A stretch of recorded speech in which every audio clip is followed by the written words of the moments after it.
lo que es el trabajo de este tercer parcial, voy a hablar del personaje Porfirio Díaz de Mori.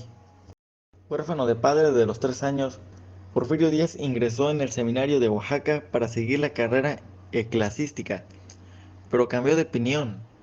Cursó luego estudio de leyes en el Instituto de Ciencias y Artes, donde fue discípulo del futuro presidente liberal de México, Benito Juárez, quien impartía derecho civil.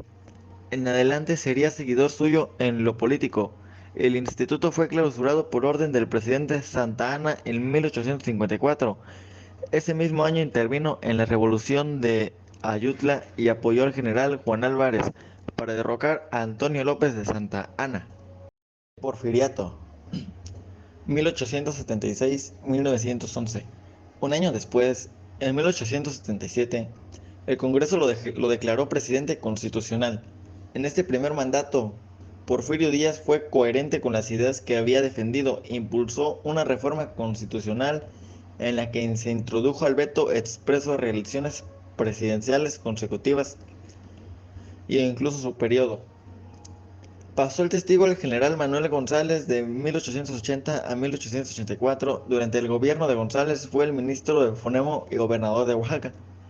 Finalizado el mandato de González, Porfirio Díaz presentó de su nueva candidatura a la presidencia. La Constitución solo vetaba las reelecciones consecutivas y salió elegido.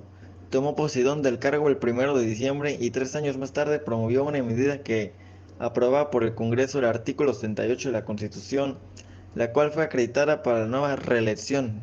En 1890 promulgó una nueva reforma de dicho artículo para hacer posible la reelección indefinida, lo que le permitió permanecer en el poder hasta 1911. Ello fue posible porque Porfirio Díaz, ejerciendo su poder magnánimo, había ido reduciendo las instituciones políticas liberales a una mera farsa democrática. Ordenó la eliminación de todos los adversarios políticos posibles, y la prensa fue sometida o perseguida cuando intentaba mantenerse independiente. Puede afirmarse que a partir de 1890, Porfirio Díaz gobernó al margen de los Estados Unidos. El Congreso, sumiso a sus deseos, modificaba leyes según sus caprichos y le confería facultades extraordinarias a su conveniencia.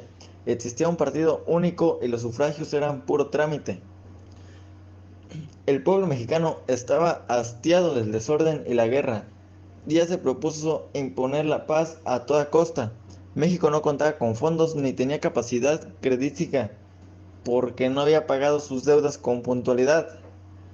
Así que atraer capital del extranjero. El problema El problema era que nadie intervenía en México. Si no había estabilidad ni paz con una política de mano dura, Porfirio Díaz trató de eliminar las diferencias de opiniones sobre asuntos políticos y se dedicó a mejorar el funcionamiento del gobierno. Poca política y mucha administración fue el tema de aquel tiempo. La paz no fue total, pero Díaz consiguió mantener el orden mediante el uso de la fuerza pública, políticas y soldados. Algunas cosas importantes que se realizaron durante el mandato de Porfirio Díaz fue que se realizaron varios puertos y se tendieron más de 20.000 kilómetros de vías ferrocarriles. Las líneas de ferrocarril se trazaron hacia los puertos más importantes y hacia la frontera, también con los Estados Unidos de América para facilitar el intercambio comercial. También sirvieron para facilitar la circulación de productos entre distintas regiones de México y como medio de control público y militar.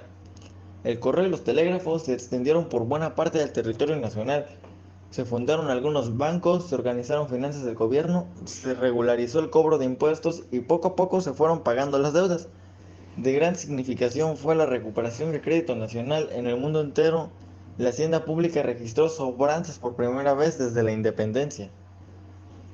Se fomentó igualmente la explotación de los recursos petrolíferos del país mediante inversiones extranjeras inevitables. Al no contarse con recursos, reanudó y mejoró asimismo el laboreo de minas y la minería vivió un periodo de tiempo a euro.